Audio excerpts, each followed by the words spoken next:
কোমরে ব্যথাতে কখন আপনারা এমআরআই করাবেন? তো আমাদের কাছে বহু কোয়েরিজ আসে আপনাদের থেকে যে এমআরআই কখন করাবো? বা এখন কি এমআরআই করব না এক্স-রে করব? তো মূলত এমআরআই করার জন্য কোমরে ব্যথাতে ৪ টে গাইডলাইন আছে। ১ম কথা হচ্ছে যে ব্যথাটা কোমরে আপনারা ভুগছেন সেটা যেন ৪ থেকে ৬ সপ্তাহ মতো থাকে। তার আগে দরকার নেই। কিন্তু যদি কোমরে ব্যথা ৪ থেকে ৬ সপ্তাহের বেশি স্টে করে তাহলে কিন্তু একটা এমআরআই করা দরকার। সেকেন্ড হচ্ছে ব্যথা যদি নিচের দিকে নামে অর্থাৎ ব্যথা শুধু কোমরে সীমাবদ্ধ না থেকে পায়ের দিকে যদি নামতে শুরু করে তাহলে করতে হয়। দ্বিতীয়।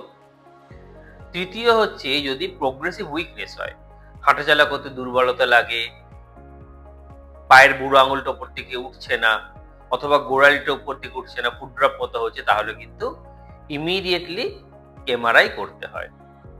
এবং লাস্ট সর্বোপরি সেটা হচ্ছে ব্লাডার এন্ড বাউল সিনড্রোম অর্থাৎ টয়লেট অ্যাক্টিভিটি বা ডেফিকেশন করতে গিয়ে যদি কোনো সমস্যা হয় বা কন্ট্রোল না থাকে তাহলে কিন্তু সত্বর এমআরআই করতে হয়।